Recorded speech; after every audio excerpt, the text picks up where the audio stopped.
We go even farther, all the way to, this is as far as the screen will open. And you can see that this cable here is just all torn. There's a sharp break in it right there. The cable is too short for the machine. This is the image cable. See, the image cable still has a nice round look to it. It's still even mushy in here. There's still space for it to move around. This one, this is all the way open. The image cable has plenty of room. The backlight cable is completely flexed over as far as it can go, and it is breaking right there. Hey everybody, how's it going? Today I'd like to show you how to do a repair for a MacBook Pro with a Flexgate issue. It's important before I begin this video that I tell you that you can get Apple to do this particular repair for free. So I'm going to go over the issue, then I'm going to go over how you get Apple to do it for free, and then I'll show you how you can do it yourself, or if you're a repair shop, how you can perform this for your customers if they don't have that as an option. So several years ago, I did a video showing that this MacBook Pro essentially has something on the screen, and then when you open it all the way up, it doesn't have anything on the screen anymore. You could see that here. So, you know, the machine itself is not on. I go to turn it on, and I have it kind of half open, and then when you move the lid, it turns off. And this is a serious problem. The reason it happens is because the LCD backlight cable is shorter than it needs to be, so it winds up rubbing on the edge of the machine. You can see iFixit did a great job here, and I included this in this video, where they measured it. This is the 2016-17 cable. This is the 2018 cable. So obviously Apple knows that it's a problem that this cable is not long enough because they extended it. The problem here is that twofold. A, this cable is not just something that you just unplug and plug back in. This is going to the backlight layers, which are going to be behind the screen, which is adhesed into the machine and is very fragile. You're most likely, you're going to crack the screen if you actually try to replace this cable. So what I do is I graft, well, I shouldn't say I, what Paul's going to be doing, but Paul, he's a great sport. What Paul's going to be doing is shaving off the existing cable, cutting it off, shaving it off, getting another one, shaving, and then using jumper wires to solder a new flex on that's going to extend it so that this does not rub. Now, why would you go to a repair shop if Apple does this for free? Great question. This issue affects all A1706, A1707, and A1708 models to my knowledge. These were produced between 2016 and 2017. Apple's program only covers 13-inch 2016 devices, and yeah, that's it. That's it. A1706 and A1708 from 2016. There's no A1707, which is the 15-inch from 2016, and the 2017 models, which have the exact same short cable, are not covered. Now, on my website, it said this for over 10 years. I am not going to tell you to have something fixed through me when I know for a fact the manufacturer will do it cheaper or for free. There are places out there that have no problem not telling you that the manufacturer does it for free. They have the mindset that that's, quote, the customer's problem or the customer's business. It's not their business to tell them when the manufacturer does something. I think that that's bullshit. So before I actually show you this video, and before you even consider using our business, it's important to know that Apple will do this for free, even if you have one of the other models. I will tell my customers when they come in with this issue, I don't think that you should have let Apple off as easily as you did because they know this is a problem. Keep escalating and then let me know how it goes. And every one of the customers that's gotten back to me has told me that they were able to get Apple to replace their entire display assembly for free. It's just if their model was not on their list, if it was an A1707 or if it was an A1706, 7, or 8 from 2017, which are not covered but have the exact same problem, they were able to get Apple to cover it. It just took 2 to 3 hours on the phone. So they had to keep calling, escalating, arguing, going back and forth, escalating, and they eventually got it for free. So if your money is more valuable to you than your time, you can spend 2 to 3 hours on the phone with Apple, and they will handle this repair for you without paying me a dime. If your time is more valuable than your money, then you can send it into your local repair shop or a repair shop like us to do it for you. But please do know that you can have this done for free by Apple. You just got to call and escalate. They are fully aware that this is an issue. The representatives, you can tell from the tone in their voice that they know it's bullshit, that they're only covering 2016 13-inch models when they know damn well that short cable is still in the A1707 from 2016-17 and the A17 and A1706 and A1708 from 2017. They just can't do anything about it unless you keep pushing and pushing. So again, if your money is more valuable to you than your time, call Apple. They will do it. If your time is more valuable and you don't have 2 to 3 hours to argue with Apple, then you can send it to someplace like us. That being said, I am going to have Paul come in and show you how this is done and show you it working in the end. And I hope you learned something. Oh, no. Hi, everybody. So today we have something a little different. We have not been offering this service just because the repairs that we've seen to date on Flexgate issues, it's just they're all the solutions are all a little bit janky. Having to strip the flex wire out a little bit and cut it and then add wires to it. It works. You can do it okay, but it's just not professional enough to really offer it as a service. We usually let stuff like that's iffy. Let the guys on eBay handle that or something like that. But we got a professional solution now. We can get a hold of these flex cables. These are the flex cables that go on the board for the backlight, on the screen board. So we have them. We can get a hold of them now. So now we can take the screen out, take the flex cable, cut it, add a little bit of length to it, solder it all back together. So this should be a good repair. So let me turn this thing on for you, and I'll show you what the Flexgate looks like. We'll boot up into our test OS here. So I turn it on. You can kind of see it. That you have this dark spot, dark spot, dark spot, and then bright, bright, bright. That's every other LED or every third LED or something is not lit.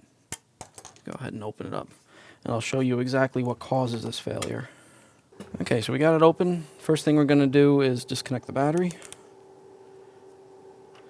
So all we have to do is disconnect this cable here.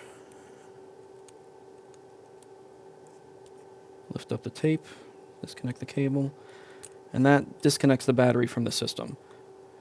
As long as the battery's functioning properly, you don't have to disconnect the screw here, because this turns off the MOSFETs and the control for here, so the board is dead. So now let me show you what the failure is here. So the failure is right here. This is the screen board, and right here, these are the two backlight cables. This one always fails. This one doesn't usually fail, although this one does look like it's stressed a little bit too. We'll take a look at it under the microscope. This one's the one that always fails. So you can see even in this view here that it has a sharp drop off to it. So now let me show you this under the microscope. Okay, so this is the backlight cable, and I have the screen a little bit open now. So now I'm going to open it more. This is about 90 degrees right here. This is when you have the screen just straight up and down. And then we're going to go a little bit farther than that. And look at that. You could even see a tear on this side of it. There's a little bit of a tear right there where the dust is pointing. We go even farther all the way to, this is as far as the screen will open. And you can see that this cable here is just all torn. There's a sharp break in it right there. The cable is too short for the machine. This is the image cable. See, the image cable still has a nice round look to it. It's still even mushy in here. There's still space for it to move around. This one, this is all the way open. The image cable has plenty of room. The backlight cable is completely flexed over as far as it can go, and it is breaking right there.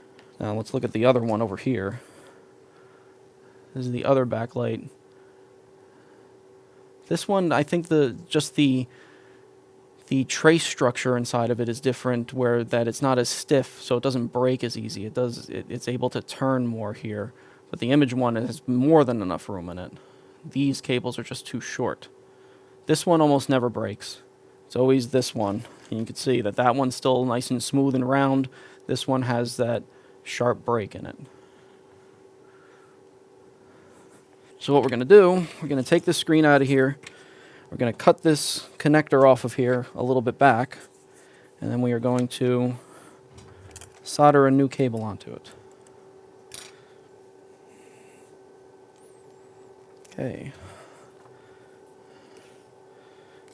So first I need some T3.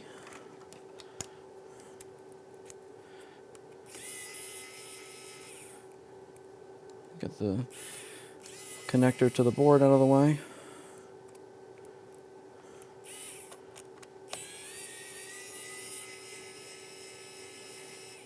Just to give myself some extra room, I'll take this extra hold down piece out of here. So I'll take both of them out of the way. I got plenty of room to pop this connector off, and it'll go way far away from the board that we're working on. I gotta get the Wi-Fi antenna up and out of the way. This is gonna have to come out with it.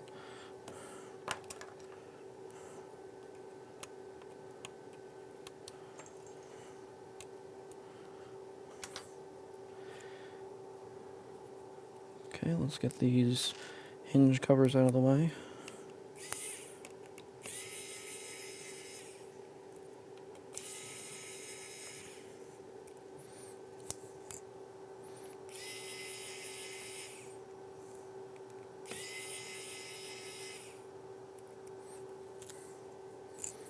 Hinge covers are out of the way.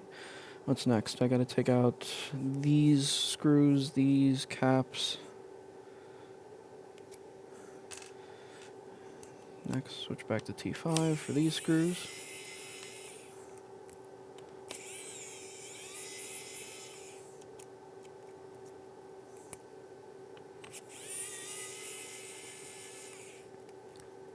Then T3 for these screws.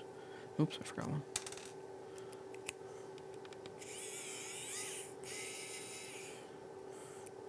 Now we have the board free here. And we want to get the rest of the screen out of the machine. So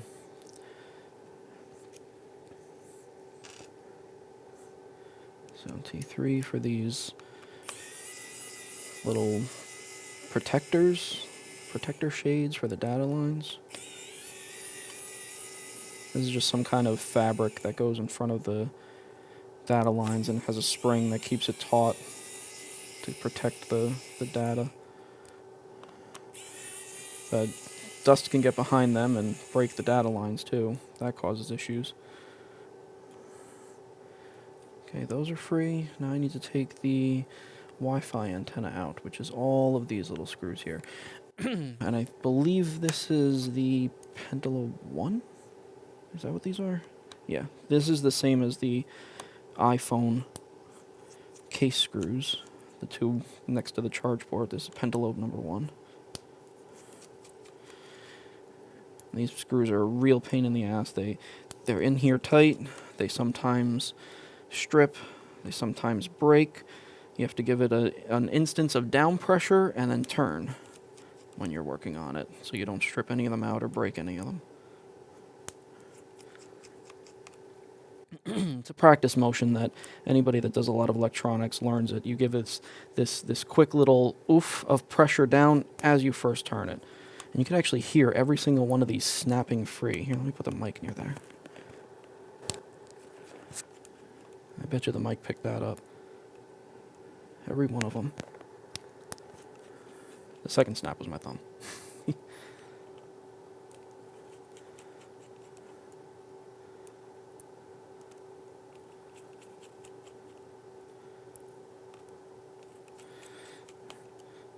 So I like to keep these separate from the other screws because they look kind of like the screws that go hold down the cap cover here, but they don't fit right.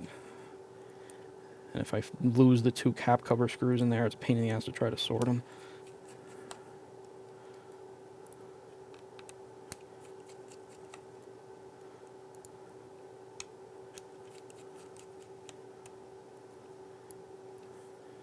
Okay, that's our Wi-Fi antenna.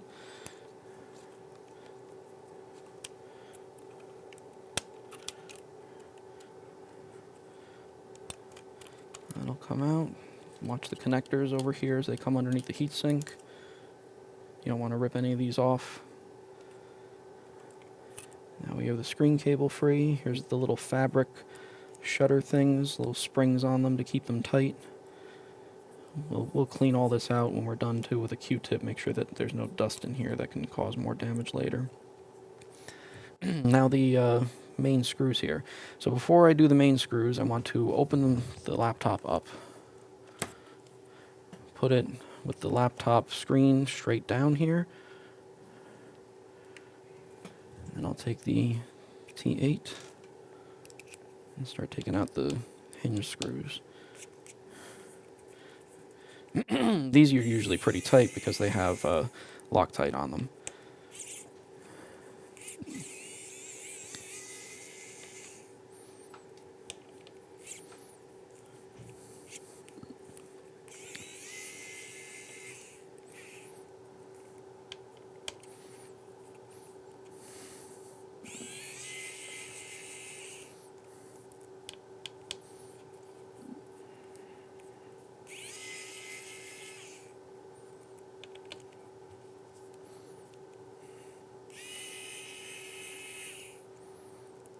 Okay, now the hinges are free. Now this is one of the things that I've talked about in another video. You got to watch this hinge. This isn't the model because this has a different connector here. But there's a connector that with a touch bar that is facing straight out this way instead of across this way. And you have to bring the hinge in a little bit to get it out. So that right now there's a force that's leveraging. There's a lever action going on here that's pushing this hinge that way towards the board. Now you have enough clearance on this board to get this out of here with that. That's no problem. The other board, I think it's the 1706 or the 1990, when you take this hinge out, this little point will push up into this connector. It can break the connector or kill the entire machine. Let me lever this up a little bit. Both sides will come out. Nice and easy with it. There you go. We got the screen out.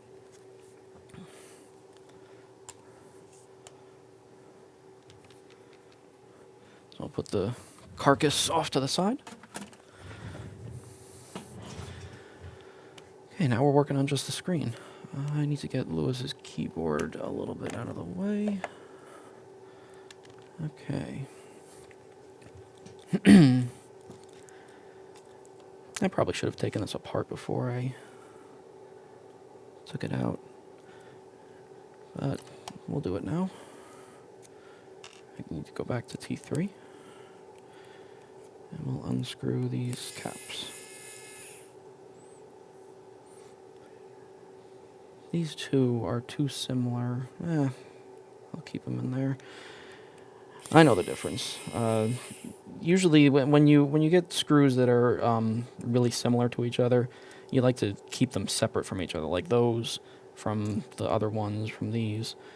And when you've dealt with enough of these, you start to get used to it. But anybody, if you haven't dealt enough with the MacBooks, if you haven't dealt enough with any machine that you're taking apart, if you see screws that are close to each other, don't always assume that they're going to be exactly the same, and keep them separate.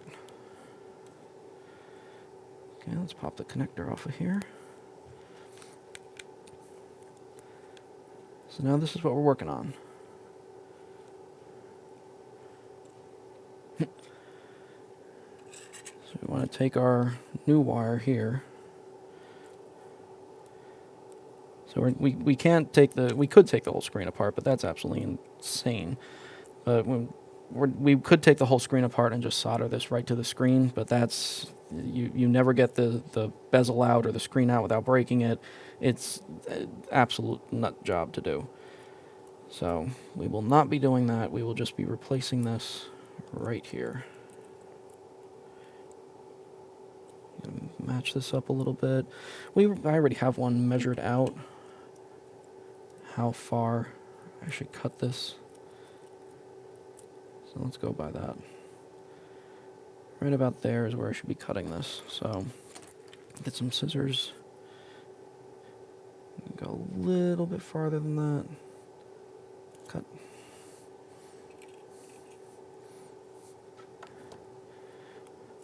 And then look at this one. And I'm going to go a little bit farther than that because I want the end piece to be a little bit longer than what it was.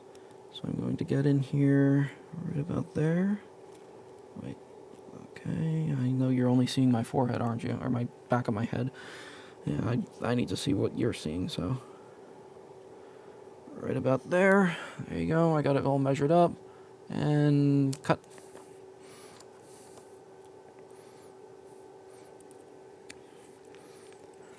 I'm going to take this here. This is just a reballing frame, the top of a reballing frame. It just seems to be the perfect height and perfect base to tape this down to here, and then we'll scrape away at it. I need some Captain tape.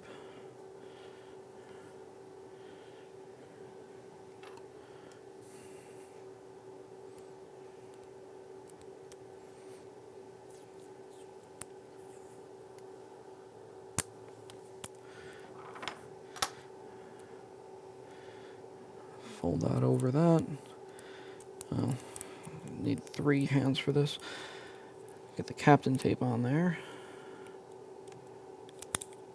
There you go. That's about how much I want exposed. Try to tape it down on there, then I'll stretch it out. There you go.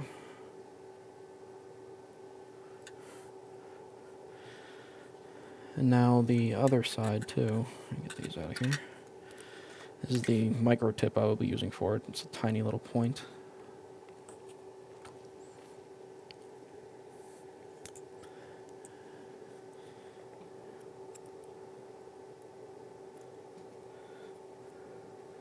So now this is going to go onto here, right like that. So I will tape this one on here because we have to scrape away at it.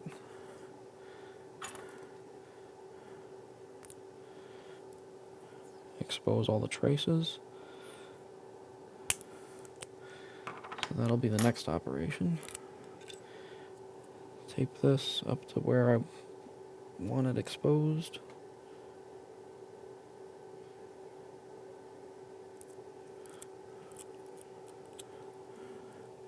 And then tape it right down to the metal base. Now I have a good work area to work on. Then we're going to be using the fiberglass pen to expose all the traces. So move the microscope in for this now.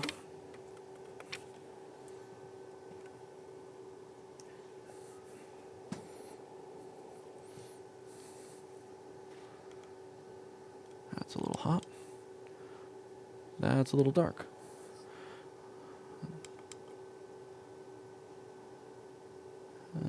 I guess a little hot is good, because you don't want to see the metal. You need to see the traces. So this is what we're working on here. So we're going to very gently scrape away at it. You always want to go with the trace, because if you try to go across, you're going to peel the trace right off of the backing. Just nice and light, nice and easy. I did make this a little big when I taped it down, so we're not gonna scrape all the way down to the tape.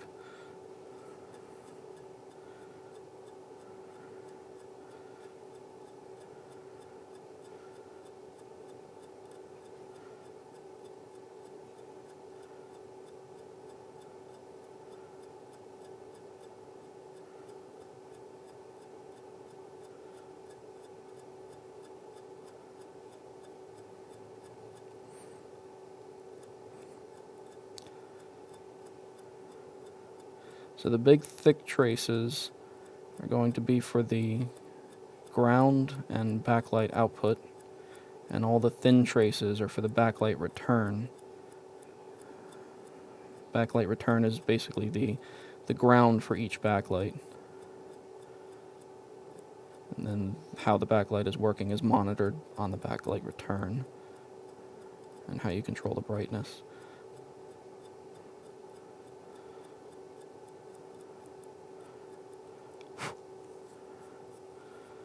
So that one's done. Let's move over to the next one. Ooh.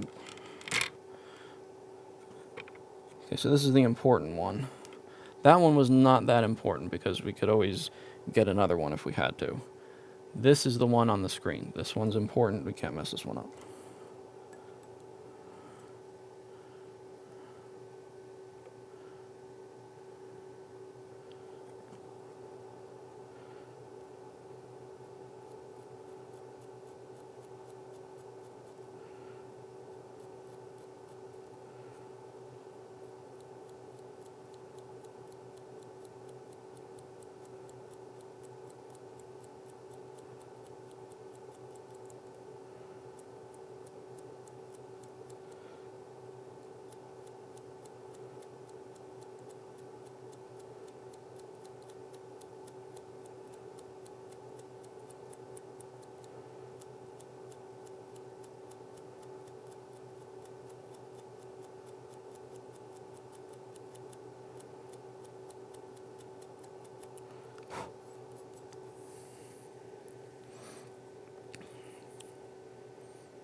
Ooh.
Okay, let's get a Q-tip in here and clean it up a little bit.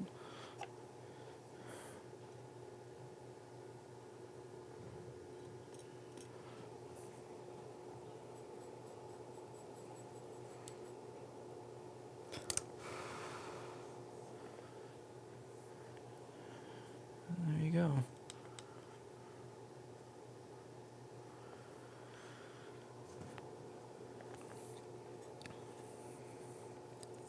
Now we'll put both of these together. Try to line them up as best as I can.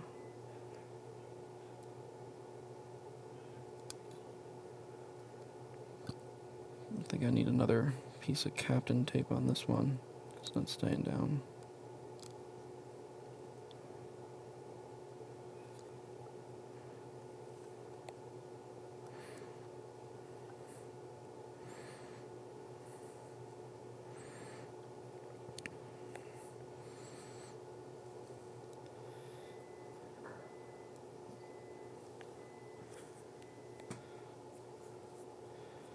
Okay, I should clean off the one ground side a little bit more.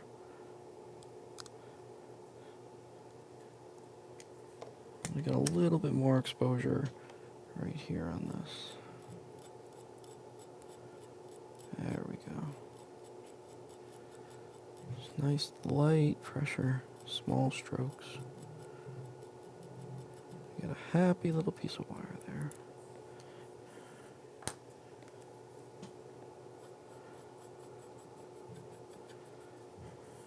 Take our Q-tip with some alcohol, clean it all off. Clean off the other one. Clean off our working area a little bit. You don't want this little fiberglass shards anywhere on your desk. Always be really clean with a fiberglass pencil. You do not want those little shards getting anywhere where they're going to get stuck in your finger.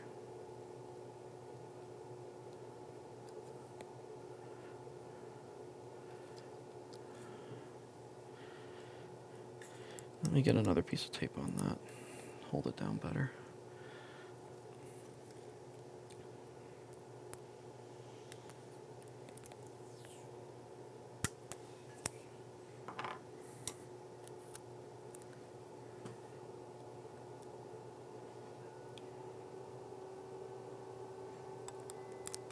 Okay. There you go. That's a little bit flatter. Get this one in place.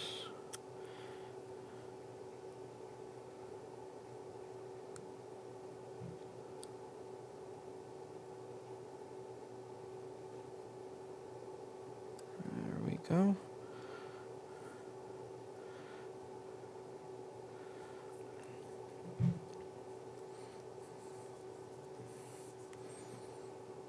There's a little bit of weirdness in here that you see. You have to compensate for some of these things. This is ground, this is ground, this is ground, this is ground, this is ground, this is ground. It's all ground. You don't have to worry about connecting all that. that goes to there, make sure it doesn't connect anywhere. This goes to there, make sure it doesn't connect anywhere. Then these all connect together. You can connect all these together to these, but I don't like doing that, because then that just defeats the point of the current sense back at the chip. So we're going to start with the big ground. I'm going to get a solder blob on that. First I'm going to change tips. This is the tip we usually use, is the knife tip. You can see it's a little bit big for working, especially on these little guys.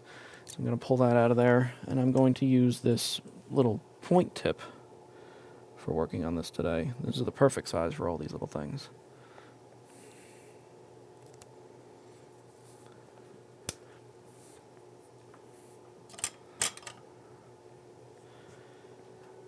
Get some flux on that.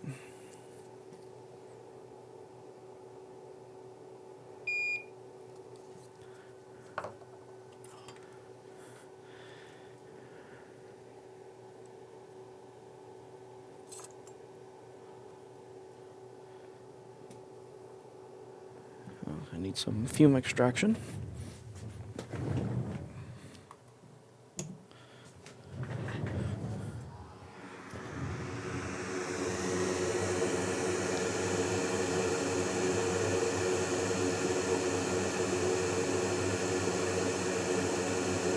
And I do not have enough fume extraction. It's too far away.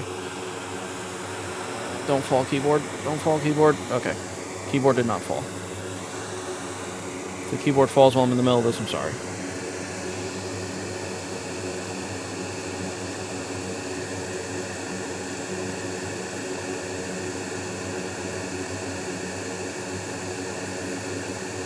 So you don't want to heat this too much. You got to be in and out pretty quick with all of these, because you can melt the backing that they're on pretty easily. You don't want to make your solder joints too long, or else then you don't have enough flex in it.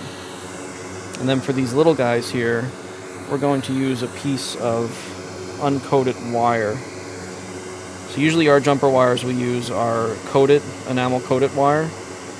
This is going to be flooded with solder as soon as it's put in. So none of it's going to be unexposed. There's no reason to use coated wire on here. It just makes it more difficult that you have to scratch the coating off of the entire wire before you place it in the joint. So it's better if you use uncoated wire.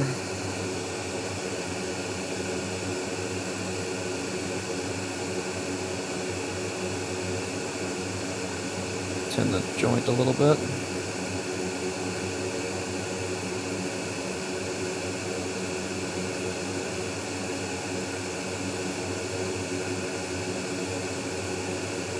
Wire isn't straight enough. Break the wire. You hold on to it tight and then break it. You get a nice straight piece of wire. These tweezers won't hold on to it tight enough to even break it. There we go.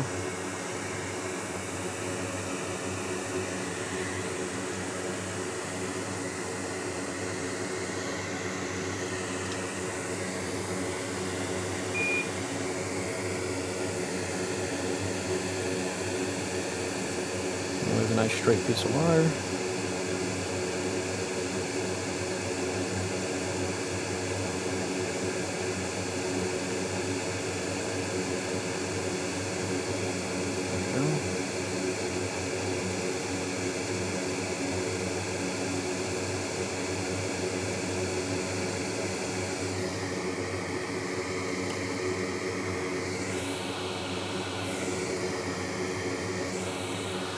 X-Acto knife. And this you got to be really careful with. You don't want to cut the trace on the board. And oh my god, look at that X-Acto knife. Just hold it down, cut the wire. That's it.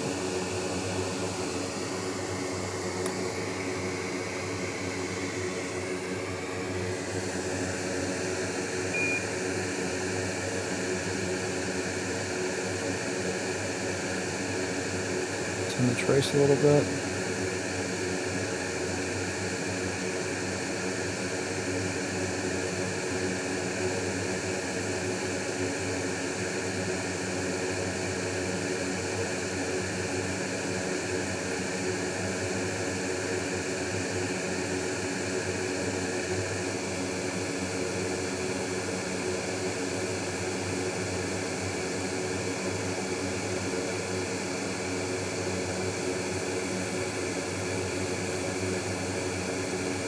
Need a little bit more solder on my tip.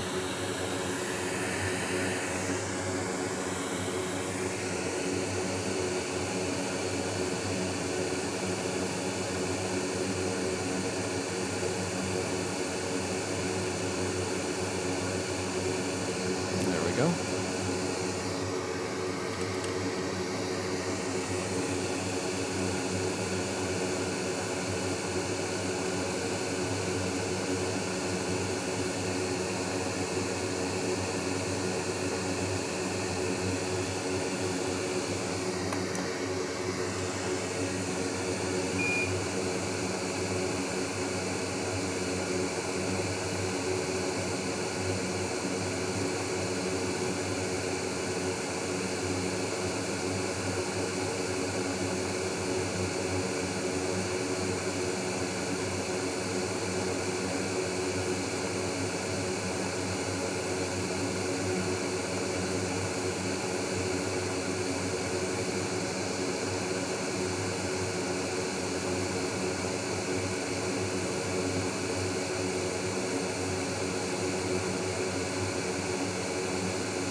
I think we're going to have to find a little bit thinner wire for this. This wire's a little bit too thick.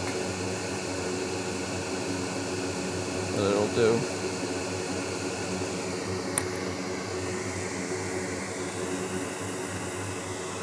Straighten out my wire again. Break off a piece.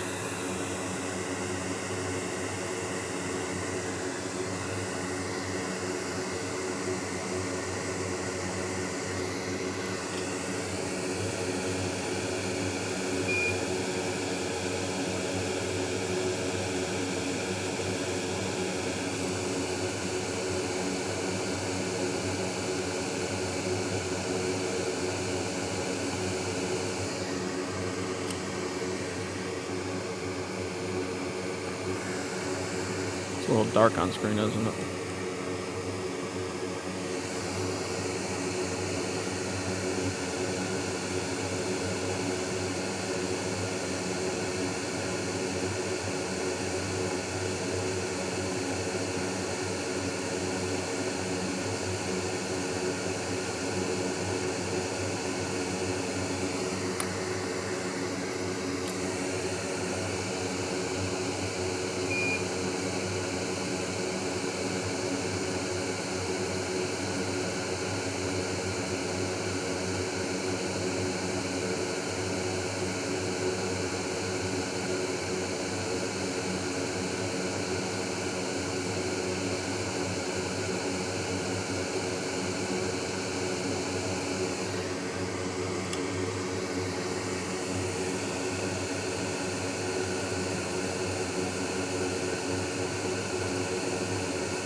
Did another dab of solder on that. If it comes off, I'll just replace it because I don't like the way it broke there.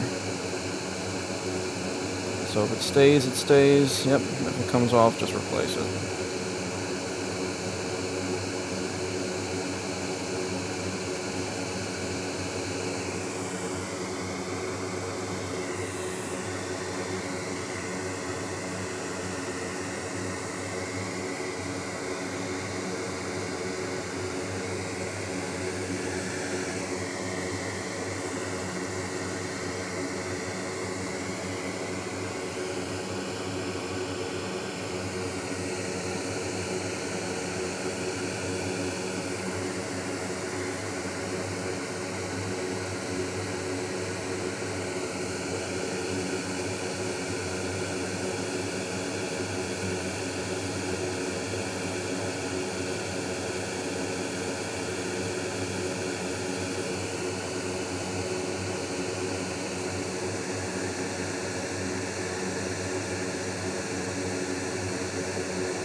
want to get some ground over to these two ground extremities.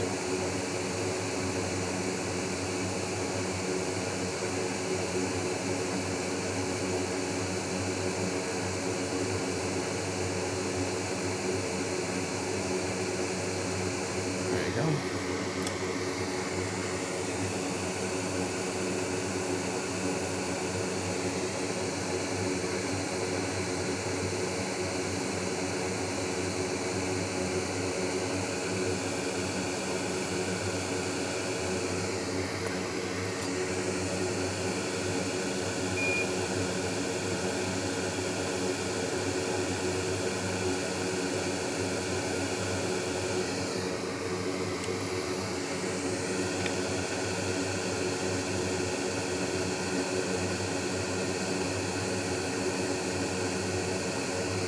Okay, now we'll Q-tip this off and see what we got. I got to turn off this fume extractor.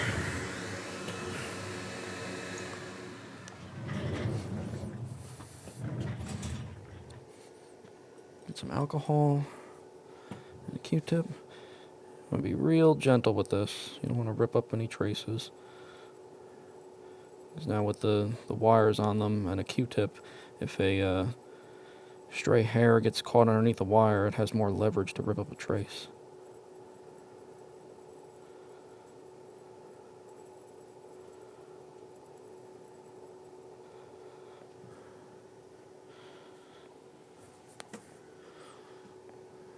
Grab a fresh one.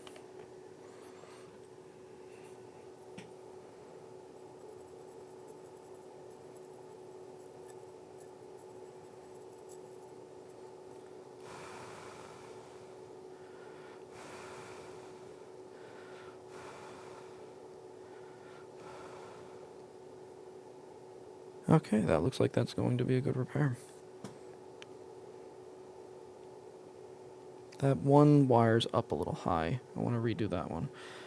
This one here is a little high up from the board. I don't like that. I want it to lay completely flat. So I'll put a little bit more flux on there again.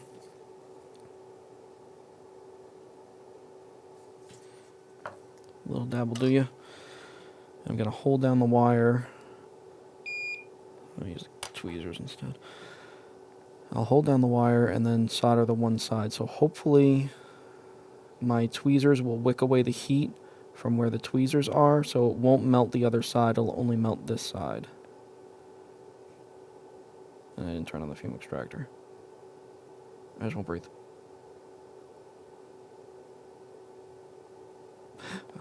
I breathed.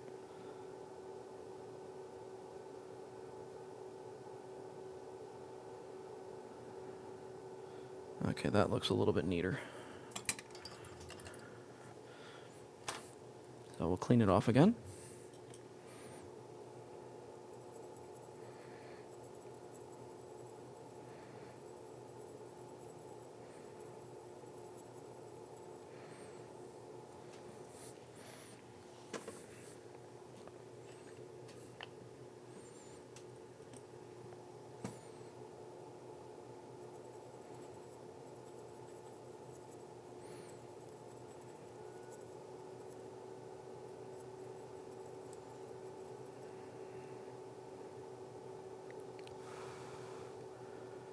Okay. So now we will seal this in conformal coating, which I forgot to bring. So I will be right back. Okay, so now we're going to take some conformal coating. We're going to coat this entire thing in conformal coating. Let me zoom back a little bit. So we have UV curable conformal coating. When you use UV curable conformal coating, you want to use very, very thin layers. You want to layer it up. You don't want to try to glob on a whole bunch or anything like that. So what I am going to do is glob a little bit, and then I'm going to spread it all around with the other side of my dental tool here. Get the dust out of it.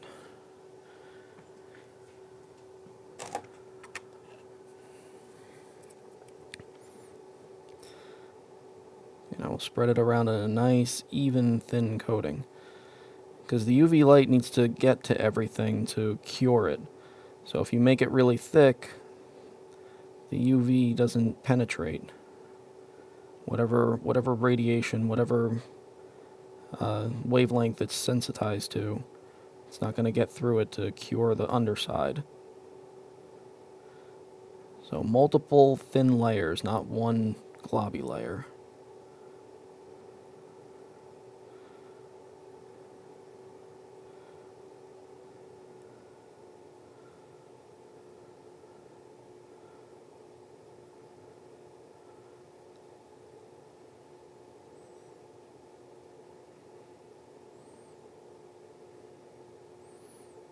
So this will add some support for it.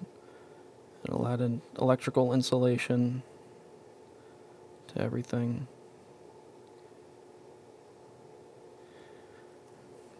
Once I get the center here, then we'll go farther out and green everything between the tapes.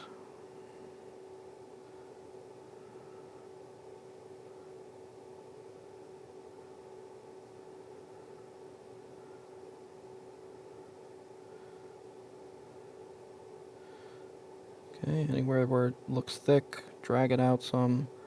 It's a little thick, drag it up here. Yeah, it's a little thick there, and drag it around here. Nice thin coat.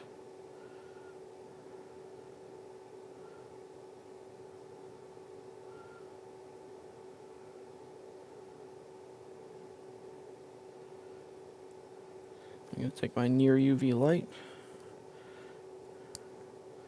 and light it up. Another consideration when working with the UV curable is that anything that's in shadow does not get cured. So you have to, if you have tall things, you have to go at it from different angles to make sure you get it all.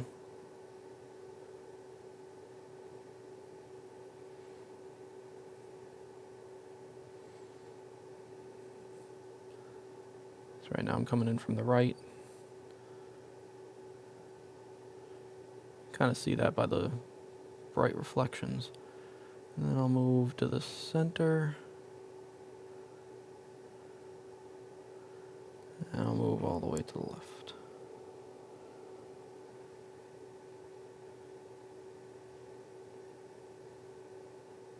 Okay, that's a first coat. I don't know if you have to do this specifically, but what I like to do is brush it off a little bit with some alcohol.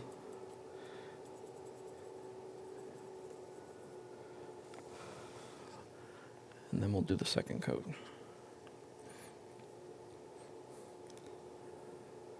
Because it seems like whatever chemical cured it has leached out of it to the surface, because it gets shinier.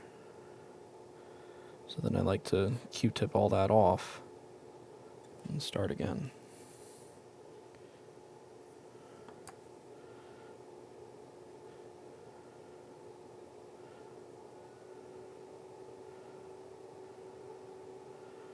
It also helps you to, like you see the old stuff now is dull after you Q-tip it. It goes from shiny to dull, and it helps you see where you're going for a second coat. You can see where you've missed.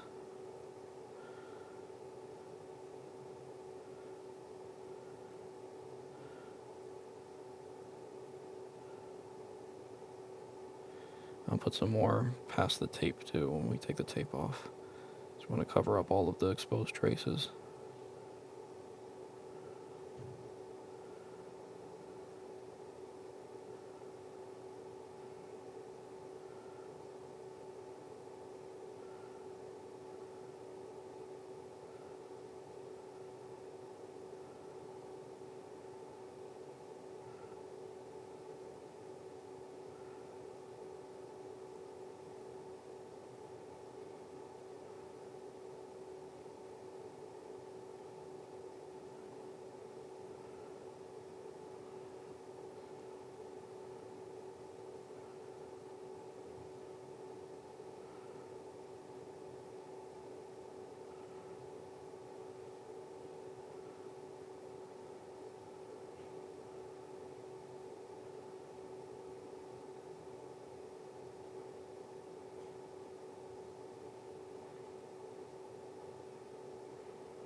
Okay, nice even coat. Now a couple seconds with the UV again.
Okay, let me take that tape off and get the area under the tape that needs to be coated.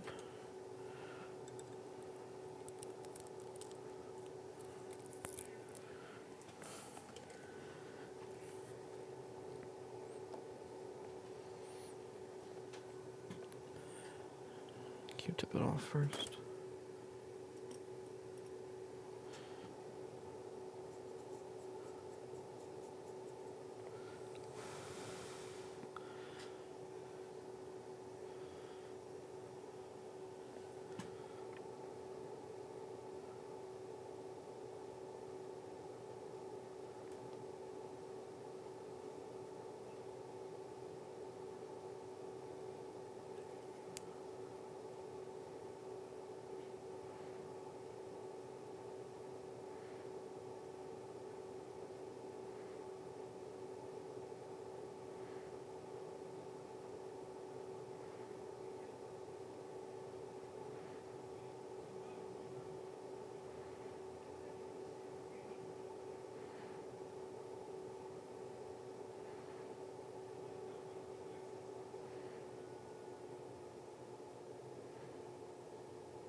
Okay, that looks like we're done.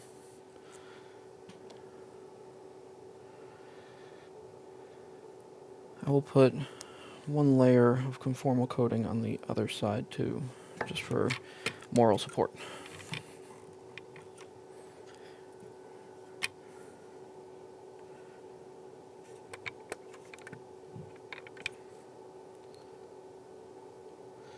First, let's clean this up. Get a Q-tip. Wow, kind of hard to see for you guys.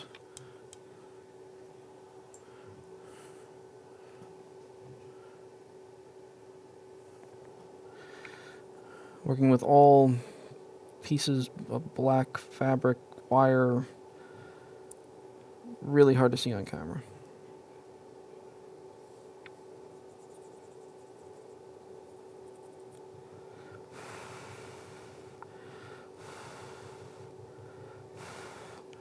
But that's it, that's our joint.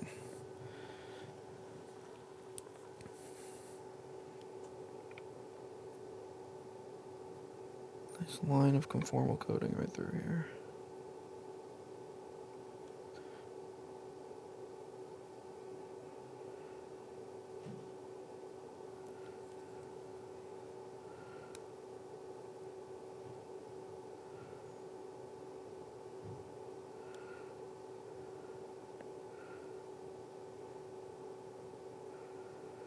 You want to wrap around the edges a little bit.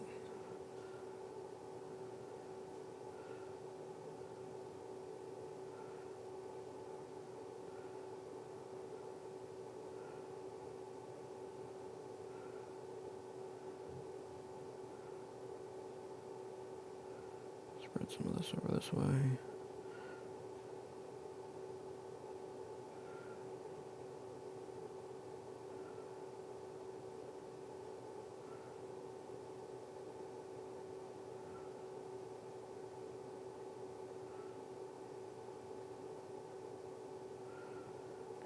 Okay.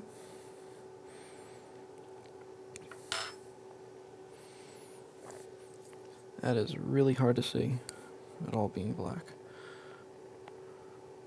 Now the conformal coating is green, but you can't tell that. You did on the other side.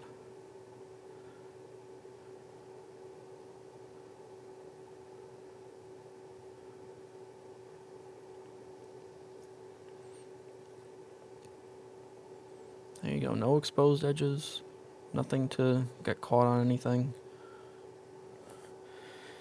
We have a slightly longer cable now. So now we can put this back together.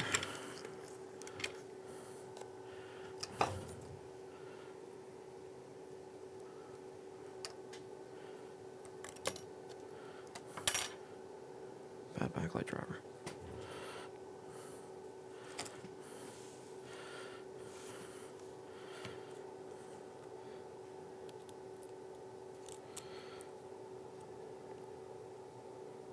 First, tuck it up underneath it, plug it in. There you go, it's plugged in. Let's get the carcass of the machine. Have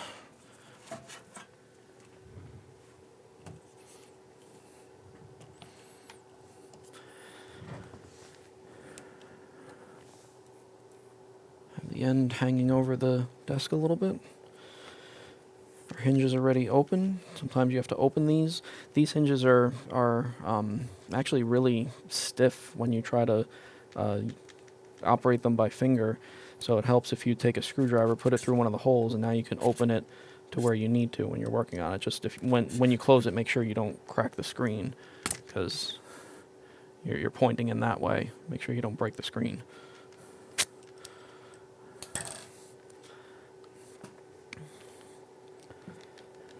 Pull the board up out of the way. Make sure all this lands where it's supposed to. Get the hinges into their sockets. Fabric things in the right spot.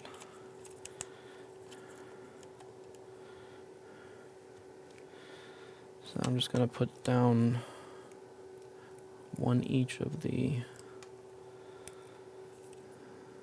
screen hinge screws.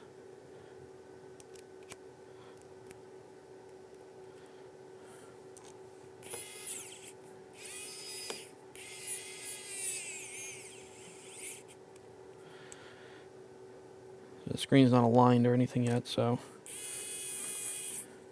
just doing this to test.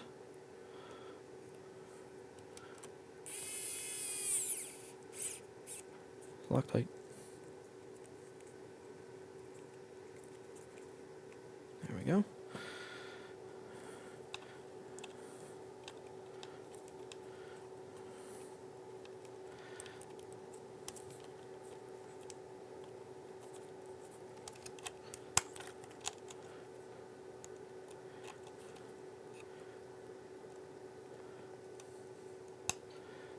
Go ahead and connect the screen.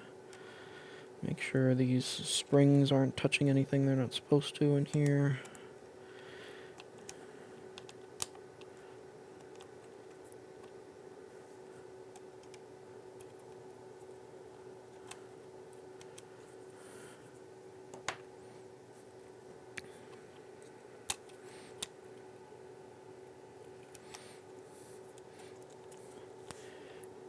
Everything looks good just to test.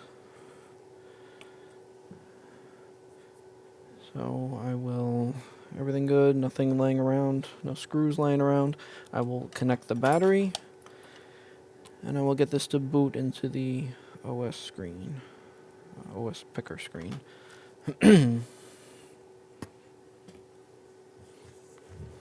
Okay, hold down Option, tap the power button.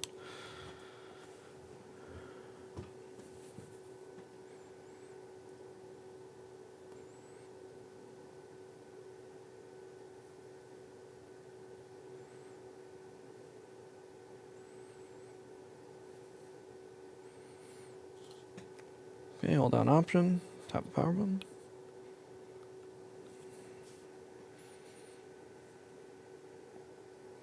We got fan spin. I have chime.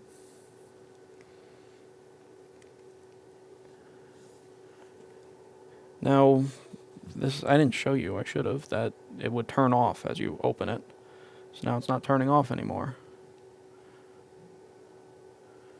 There you go. Fixed Flexgate.